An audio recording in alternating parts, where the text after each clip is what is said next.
Welcome back, everyone, to Dating Decoded. Oh, man, Mia, it is so good to be back in the studio with you again. I was really looking forward to this. Jake, it is absolutely fantastic to be back. The energy, the feedback, it was great. And yeah, for everyone listening, thank you so much for joining us again. And a massive thank you to all of you who have been listening, leaving those amazing comments, and, hitting that subscribe button. It really, really helps us out a ton. So if you haven't already, maybe just pause for a second right now and hit that subscribe and like button. It helps us know you're enjoying the content. It really does. And, it just encourages us to keep bringing these kinds of discussions to you. So, yes, please, if you're enjoying Dating Decoded, make sure you give us that little bit of support. We totally appreciate it. Absolutely. And we're really excited about what we've got planned for you today. This one is, it's a bit of a classic, I think. Yeah, I agree. Speaking of plans, so today we're actually going to flip things a little bit. Last time we talked a lot about the positive, what to do, the mindset.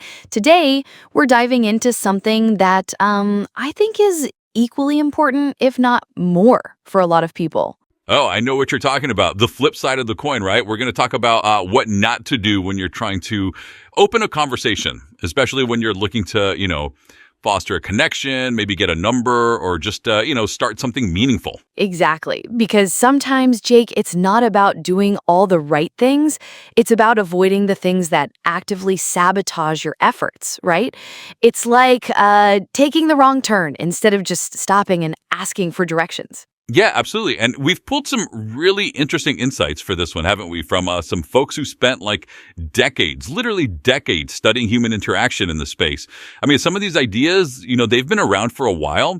And yeah, some might seem a bit unconventional or even controversial to some listeners. For sure. I mean, we've had the pleasure of, even chatting with some of the authors of these ideas directly.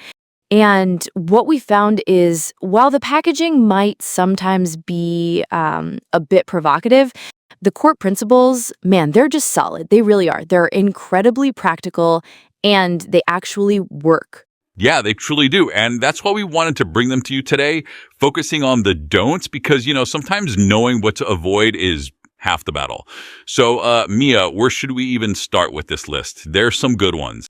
Okay, so Jake, let's just dive right into the first big one on our list of what not to do. And this one is, don't treat approaching as a special event. Oh, this is so good. So many people get this wrong, right? They think, I have to go to this specific bar, or I have to be at this specific party on a Friday night to, find someone. Or even worse, I need to be dressed perfectly or have the perfect pickup line rehearsed. Yeah, exactly. It's like they put so much pressure on it. Like, this is it. This is my one shot for the entire month. And then they get there and they're so in their head, right? They're thinking, is this the right person? Is this the right time? Oh my gosh, my hair. Exactly. It becomes this monumental task, this Mount Everest they have to climb. And what happens when you treat it like this rare, sacred event you actually never approach, or you only approach when the stars align, which is never. Right. It's the I'll do it when I feel ready trap, which, let's be honest, you rarely, if ever, feel 100% ready for anything significant. So what's the alternative, Jake? What should people be doing instead of waiting for this special event?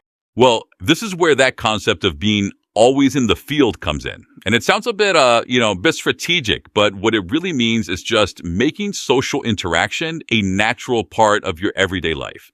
It's not about being on the prowl constantly. It's about adopting a mindset where, meeting new people, having a quick chat. It's just a normal thing you do, whether you're at the grocery store, grabbing coffee, or even just walking your dog. I love that. Always in the field. It takes away the pressure, doesn't it? It's like you're not going out with this specific, heavy agenda. You're just living your life. And part of living your life involves, interacting with other human beings. Totally. And it really makes it less of a once-in-a-while high-stakes effort and more of just a fluid, natural extension of who you are. So you see someone interesting, you think, I wonder about them. And instead of overthinking it for 20 minutes, you just say something. Maybe a comment about the weather or their cool t-shirt. It doesn't have to be some grand declaration. Yeah, that's it. It really reduces the mental load, I think. Because if you're constantly looking for that perfect moment, you're going to miss like 100 imperfect but totally viable moments every single day. And those small, spontaneous interactions are often the ones that feel the most genuine anyway, right? Exactly, because they're not forced. There's no buildup. You're just, existing, and then you spontaneously connect. And that also builds a muscle. Like, the more you do it, even in small ways, the easier it gets. It takes away that whole, I need to gather courage thing. You're just doing it because it's just what you do. Yeah, it becomes second nature, and it makes you more comfortable in your own skin, honestly. So, when you do find yourself in a situation where you really want to connect with someone, it doesn't feel like this massive leap anymore. It's just a slightly more focused version of what you already do. So definitely don't treat it as a special event. Just make it a part of life. That's gold. Yeah, that's really the core of it. And that actually leads us perfectly into our second big don't, Mia. This one is closely related to not overthinking it. It's don't hesitate, use the 3-second rule. Oh, the 3-second rule. This is a classic. I feel like almost anyone who's explored this kind of material has come across the 3-second rule. And for good reason, right? It is, and it's so counterintuitive for so many people because our natural inclination, especially if we're feeling a bit nervous or unsure, is to hesitate, right? To stand there, to observe, to build up courage. But that's exactly what you don't want to do. No, not at all. Because what happens when you hesitate? You start overthinking. You start, running through every possible scenario in your head. What if they reject me? What if I sound stupid? Oh my gosh, my shoelace is untied. All these little things pile up. Exactly. And that overthinking, that delay, it just screams neediness. It signals that you're not comfortable in your own skin or that this interaction is some huge pivotal moment for you. And trust me, that's not the vibe you want to give off. It's like you're mentally calculating the perfect angle for the attack rather than just, being a human. Yeah, it takes away all the spontaneity. And people can sense that, right? Like if someone's been staring at you for 10 minutes across the room and then they finally come over, you're already on edge. You're like, okay, what's going on here? Why did it take you so long? Yeah, they've already written a whole narrative about you in their head before you even open your mouth. It's like they've decided if you're a creep or if you're, just painfully shy. And either way, it's not ideal. So, the 3-second rule. Break it down for us, Jake. What does it actually mean in practice? In practice, it's pretty literal. The moment you notice someone you're interested in, you have 3 seconds to initiate contact. That's it. 1, 2, 3, go. It's not about what you say necessarily. It's about making the approach. Just get the words out. Any words. So it's about bypassing that inner critic, isn't it? Like before your brain has a chance to flood you with doubts and scenarios, you just act. Precisely. It forces you to operate on impulse, which in this case is a good thing. It keeps you from getting stuck in your head. It keeps the interaction light, spontaneous, and confident. Because when you act quickly, it communicates a level of confidence. Like, I saw something interesting and I'm just going for it because that's just what I do. Right, it's like, oh, I just noticed you and I had this thought and I'm sharing it. It doesn't give off that vibe of, I've been planning this for an hour, rehearsing every word. Exactly. It's the difference between a deer in headlights and someone who's just casually walking by and decides to say hello. One looks terrified and calculating. The other just looks like a regular, confident person. I remember reading about this concept years ago and it just clicked for me. Because I was always one to overthink everything. I'd see someone and then I'd spend 5 minutes trying to come up with the perfect opening line, and by then they'd either be gone or the moment would just feel like completely dead. Yeah, the energy just dissipates. It's like trying to catch a wave after it's already crashed. You just miss it. So the 3-second rule, while it sounds prescriptive, it's really about training yourself to be present and to act before that little voice of doubt can kick in. It's a mental hack, really. It really is. And it builds that muscle you were talking about earlier, too. The more you just do it within that 3-second window, the easier it becomes. You don't even have to think about the rule anymore. It just becomes second nature. Absolutely. You just see, you react, you engage, and you find that, even if the interaction doesn't go anywhere, the fact that you just did it, that you took action, built so much personal confidence. That's a win in itself. Huge win, because the biggest barrier for most people is just getting started, right? So this rule literally forces you to get started before you can talk yourself out of it. It's pretty brilliant, honestly. So don't hesitate. Use that 3-second rule. It will save you from so much self-doubt and lost opportunities. Okay, so we've talked about not treating it like a special event and about hitting that 3-second mark before you can overthink it. Now, once you're actually moving, the third big don't is don't face people head on. Ooh, this is a good one, because I think this is where a lot of people just intuitively get it wrong. Their instinct is to walk straight up to someone, make direct eye contact, and then launch into whatever they're going to say. And that just feels intense. It does. It's like you're going in for a wrestling match or something. It's very confrontational, isn't it? And it just puts immediate pressure on the other person. They're like, whoa, why is this person staring at me? Why are they walking directly at me? It's like you're signaling, I'm here for a purpose, and that purpose is you right now. And that's heavy. Totally. It's almost like, when you're in a store and a salesperson comes right up to you, like, can I help you? And you're immediately like, no, I'm just looking, even if you actually need help. It's that same kind of fight or flight response, but in a social context. Exactly. It screams, again, intentionality, but in a way that feels intrusive. Like you're disrupting their space, their thoughts, their flow, just for your own agenda. And humans, we're naturally wired to be a little wary of that. So what's the alternative then? If not head on, what's the move? Well, this is where the subtlety comes in.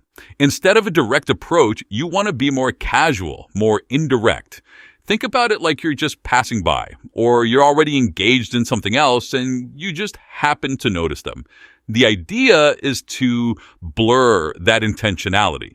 So it's not like you're making a beeline directly for them. You're kind of just in the vicinity. Yeah, exactly. The classic advice here, and I remember reading about this from some of the folks in the field, is to walk by, casually glance over your shoulder, and then drop a light, spontaneous question. It's almost like you're talking to yourself and they just happen to be there to overhear it, or you're just curious about something in their immediate environment. Oh, I love that.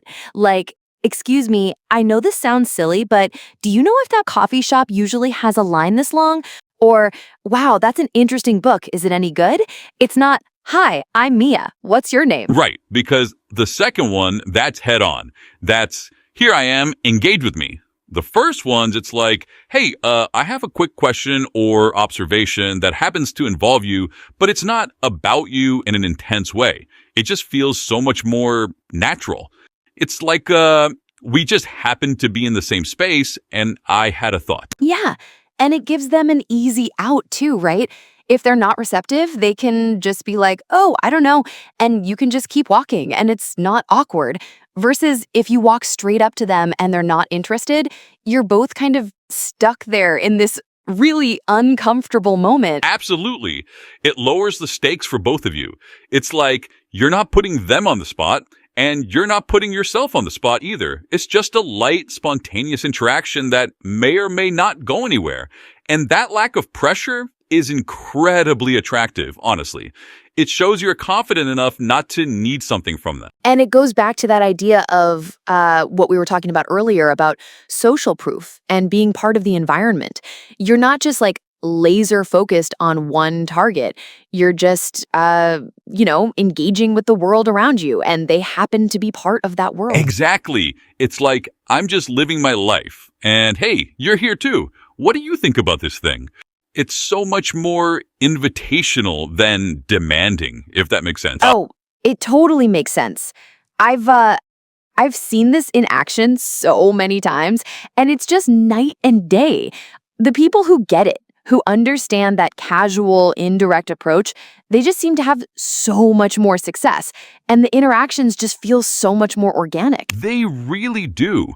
And it feeds into that whole idea of what Neil Strauss talked about, creating a more value-driven interaction. You're not coming from a place of, I want something from you, but rather, I'm just a curious, friendly person in the world. Yeah, you're not like, I want your number.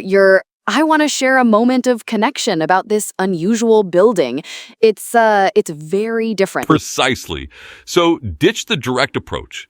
Don't go head on.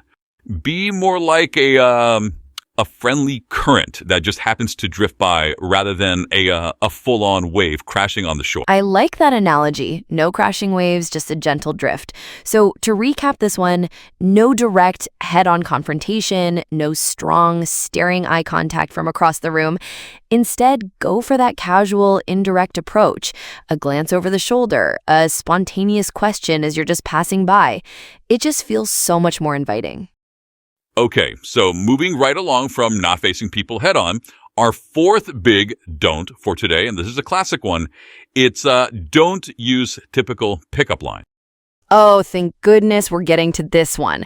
This is like the bane of everyone's existence, isn't it? The cheesy, forced lines that just make you cringe. Absolutely. I mean, think about it. The ones everyone knows. Can I buy you a drink? Or the super blunt, hi, I'm Neil. Or even, can I hold the door for you when you're already through it? Like that kind of stuff. It just screams something. What does it scream to you, Mia? Oh, it screams like, I have a very clear, often intrusive intent here. It's like, they're not trying to actually engage in a conversation. They're trying to fast track to like whatever their perceived goal is. And it just feels so inauthentic. And it immediately puts you on guard. It's like, what do you want from me? Right? Exactly. It's like, I'm here to sell you something, or I'm here to get something from you. And that something is usually, your number or a date or something more. And it's not about genuine connection at all. It's very transactional. Yeah, and that's the word, isn't it? Transactional. Like, you're not seeing me as a person to connect with. You're seeing me as a means to an end. And frankly, it just lacks imagination, doesn't it? Like, is that the best you got? Totally. It's almost insulting in its lack of creativity. And honestly, it telegraphs a certain level of, shall we say, inexperience? Or maybe even desperation, because if you have to resort to those lines, it often means you're not confident enough to just, be yourself and have a natural conversation. Oh, that's such a good point. It's like if you think that line is going to work on its own, you're missing the whole point of genuine interaction. The line itself isn't the magic. It's the person delivering it and the context. But these lines, they don't help. They actually hurt. They really do. And going back to what we touched on earlier about perceived social value, these kinds of lines, they just plummet it. Like you immediately look less attractive, less interesting, less desirable because you're signaling that you don't know how to engage in a normal way. It's almost like you're saying, I don't trust myself to have a natural conversation, so I'm going to rely on this pre-scripted, hopefully funny or charming thing, but it just falls flat 9 times out of 10. Falls flatter than a pancake, I'd say. So what's the do here, right? If you're not using these cliched lines, what should you be doing? This is where the indirect openers come in, which we've kind of hinted at already. It's all about, asking opinions or using observational humor, something that is, less of a direct solicitation. Yeah, exactly. It's about opening a loop, but not a loop that screams, I want something from you. It's more like, hey, I have a quick thought and you happen to be in a good position to weigh in on it. Or I just observed something funny or interesting and I thought you might appreciate it too. So instead of, are you a parking ticket because you've got fine written all over you? Which no, please, never. Instead, it's more like, wow, this coffee shop is really busy today, huh? Do you know if they're always like this or is there some special event going on? That's it. And the beauty of that is it's an actual question about the environment, about a shared experience. It's not about them directly, so it reduces that pressure. And if they answer, you have a natural thread to pull on. You can talk about coffee or the event or how busy places affect your day. It's just a normal human interaction. And it also, gives them an opportunity to reveal something about themselves, right? They might say, oh yeah, they always have a line, but their chai latte is worth it. And then you can respond to that. You're actually building a connection on something real. Exactly. Or with observational humor, did you see that guy trying to parallel park? I think he just invented a new dance move with that car.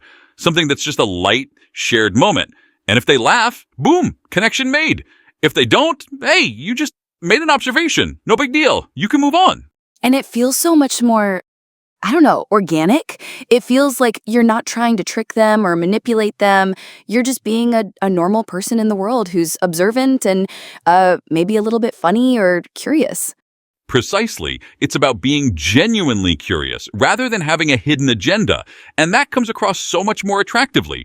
People respond to authenticity. They respond to someone who seems relaxed and comfortable in their own skin, just engaging with the world. Yeah, and it shows you have, situational awareness, right? You're not just walking around with your head in the clouds, totally focused on your goal. You're actually present in the environment and picking up on things. That's a good quality. Absolutely. It signals that you're a person who is engaged with the world around them, not just, finding a specific outcome from a specific person. It's very different. So yeah, big takeaway here is, ditch those lines. Ditch them. Burn them. Forget them. Just be a human being and observe the world. I love that. So no more, hey, gorgeous, did it hurt when you fell from heaven? Please, for the love of all that is holy. I think we can all agree on that one, Mia. That's a universal no. Instead, think about the environment, think about their immediate context, and just offer a casual observation or a simple, genuine question about something. It makes all the difference. Okay, so moving on from the dreaded pickup lines, which thank goodness we've put to bed for good, our next big don't is don't be a prey fixated on one person. Oh, this is so important. It's like the visual equivalent of those terrible pickup lines, isn't it? The person who just laser focuses on one individual in the room. You know exactly what I'm talking about, Jake. Oh, I do. It's that person who walks into a party or a coffee shop or a bar and they immediately lock on to someone. And then it's almost like they've got tunnel vision. They're just staring, waiting for an opening or just watching. It's unsettling. So unsettling. And it definitely misses the broader social context of the room, right? They're not even aware of what else is happening. All their energy, all their attention is just zeroed in on that one person. And that behavior, it screams one thing to me. What's that, Mia? What does it scream? Desperation. It just screams, I need to talk to someone and you are the only option. And I am putting all my eggs in this one basket. And that lowers your social value immediately. Why would I want to talk to someone who seems so singular in their focus? Exactly. It's like you're a hunter and they're the prey, and you've decided this is your target, and nobody wants to feel like they're being hunted. It's not a comfortable feeling. And you're right. It does. It signals a complete lack of options almost. I can't possibly engage with anyone else, so it has to be you. Yeah, and it takes away all of your perceived power, doesn't it? Because if you're so fixated, it means you're not getting attention from anywhere else. You're not engaging with other people. You're not having fun on your own or with your friends. You're on a mission, and it's very obvious. Totally. And it's also, it's a bit of a self-fulfilling prophecy, because if you're fixated, you often become rigid in your approach. You become tense. And then that just makes you less approachable in general. So you're less likely to actually succeed. Yeah, you're not giving off a vibe of, oh, this person's fun and dynamic and confident. You're giving off a vibe of, this person is intensely focused and I'm not sure why. And that's not attractive. It's definitely not. So what's the alternative here, right? If you're not fixating on one person, what should you be doing in a social environment? This is where it gets really fun. It's all about being playful and engaged with the whole environment. Like not just one person, but the whole room, the whole atmosphere. Yeah, like instead of just staring at one corner where someone attractive might be, you're scanning the room, you're taking in the energy, you're maybe nodding to someone or smiling at the bartender or having a quick chat with the person next to you about, I don't know, the music. Exactly. You're building what some of the folks we've talked to, they call it like social proof. You're showing that you're someone who's already engaged, who's already interacting. You're not just standing there awkwardly waiting to pounce. You're part of the social fabric of the place. Social proof, yeah, that's a brilliant term for it, because if someone sees you like chatting with a few different people, laughing, looking relaxed, they think, oh, that person must be cool. They must be fun to talk to. It's like, pre-approving yourself. Yeah, it's like if other people are enjoying your company, then I might enjoy your company too. It's very simple human psychology. And it just makes you appear so much more confident, so much more, socially competent. Definitely. And it takes the pressure off too, doesn't it? If you're not fixated on the one, then every interaction isn't make or break. You're just being social. And if a good connection happens, great. If not, hey, you're still enjoying yourself. Oh, absolutely. It's like playing the field in the best sense of the word. You're casting a wide net of general good vibes and social engagement, and then, something might come back to you.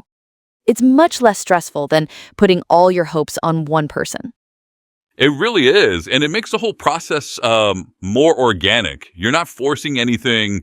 You're just opening yourself up to possibilities. And that relaxed, confident energy is so much more attractive than the intense focus stare.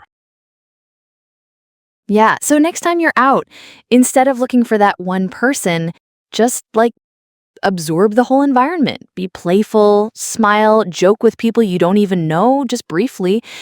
Make eye contact, nod, show that you're a person who's generally comfortable and engaged in the world. Exactly. And if you happen to make a connection with someone specific in that process, fantastic. But it's a byproduct of your general social engagement, not the sole desperate goal.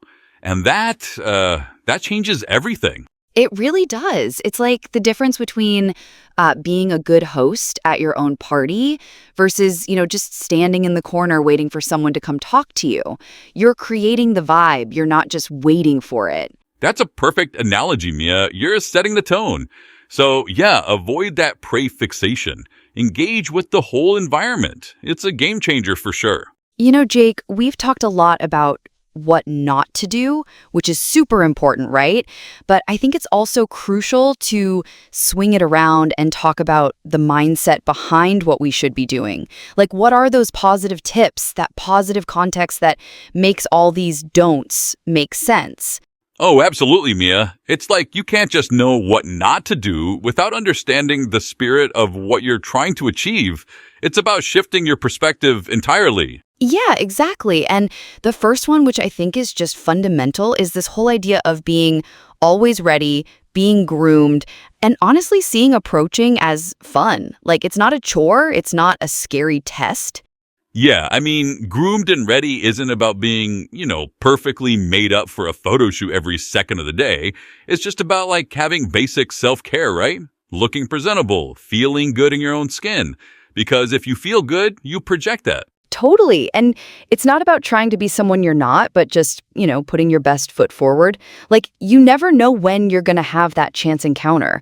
So if you're feeling good about yourself, you're more likely to take that opportunity. Yeah, and this idea of seeing approaching as fun, that's such a game changer. Because so many people view it as this high stakes, terrifying ordeal where rejection is lurking around every corner. But if you frame it as just an interesting social interaction, a chance to connect with someone new, it totally changes the energy. It does. And that's where that whole only failure is not trying comes in. Because if you see it as fun, then you're just enjoying the process. If it doesn't work out, oh well, You had a moment of connection or attempted connection, and you move on. The real failure is just letting the opportunity pass because you were too scared to even try. Exactly. It's like, you go to a party, you're enjoying yourself, you see someone interesting, and you just think, wonder what their story is. And you go over. It's not about getting a number. It's just about like, hey, what's up? And if it goes somewhere, cool. If it doesn't, you just go back to enjoying the party. No big deal. Yeah, it's about genuine curiosity, isn't it? Which, leads us into the bigger picture of why all these don'ts that we just covered are so important to avoid. Because when you break it down, what were we signaling with all those don'ts? Well, it all boils down to a few key things, right? First off, neediness. We kept coming back to that. When you overthink, when you hesitate, when you fixate on one person, that screams neediness.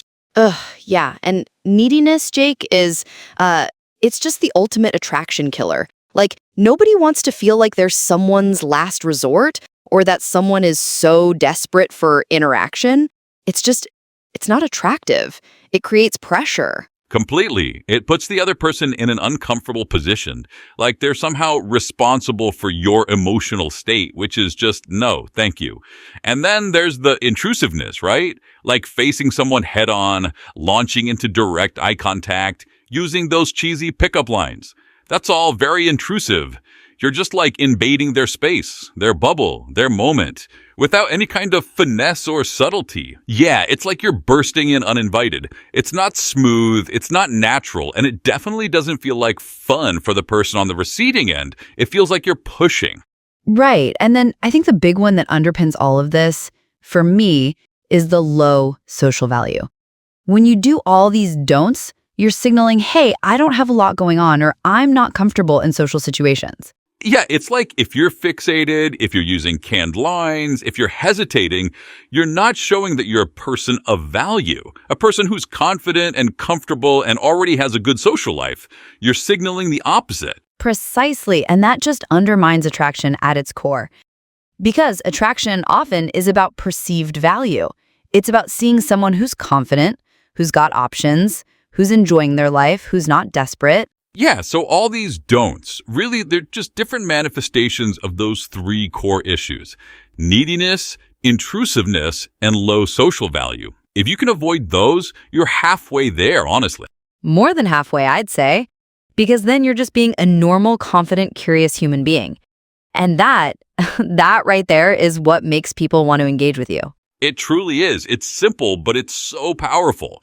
So, Mia, I think we've really laid out a pretty clear picture here, right? After dissecting all those don'ts and then flipping it to talk about the mindset, it really boils down to, well, simplicity. Yeah, it really does. If I were to, sum it all up for our listeners, it's about approaching things so casually. Like, it's not a big event. It's just, another part of your day, a friendly interaction. Exactly. Casually, confidently. Because that confidence, as we talked about, comes from not overthinking, from not hesitating, and from not fixating. It's just a general posture you carry. And genuinely curious. I think that's the real key, isn't it?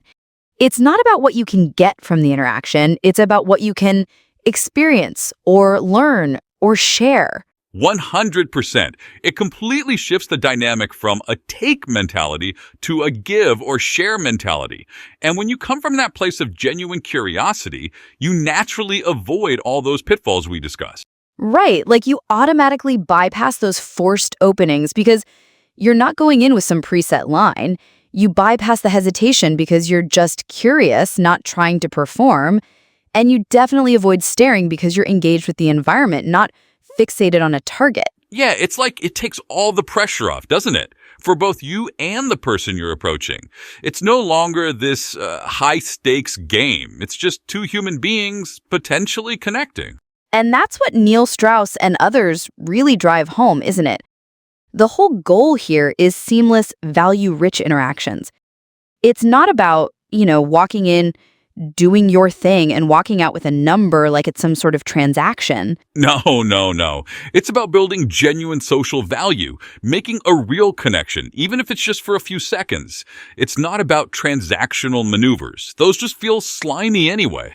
Oh, absolutely. And if you think about it, those transactional things, they just don't feel good. They don't feel good to deliver, and they certainly don't feel good to receive. The seamless, value-rich stuff, that's what makes life interesting. That's what, you know, makes people want to engage with you again. Precisely. It's about being a positive addition to someone's day, even if it's just a fleeting moment. That's the real win. It really is. I think that just about wraps up our deep dive into what not to do, Jake. This has been incredibly insightful and honestly a lot of fun. Oh, absolutely, Mia. It really has been a lot of fun. And for all of you listening out there to Dating Decoded, thank you so much for joining us again for this really important discussion on, well, what not to do when you're, trying to make that initial connection. Yeah, thank you. Thank you. Thank you. It's always a pleasure to have you all tune in. And, we always say it, but it really means the world to us that you're here learning and growing with us. It truly does. And we're already getting some fantastic ideas for future episodes in this series. We're really excited to bring you more insights, more tips, and hopefully more fun, lighthearted discussions on all things dating and connection. Absolutely. So please do make sure you like this episode, leave us a review if you can. It really helps new listeners find us. And most importantly, subscribe to Dating Decoded wherever you get your podcasts. And hit that notification bell too. That way you won't miss a single episode, especially as we continue this series and dive into even more fascinating topics. We've got so much more to unpack. We really do. So from me, Mia, and Jake here, thank you again, and we'll catch you next time on Dating Decoded.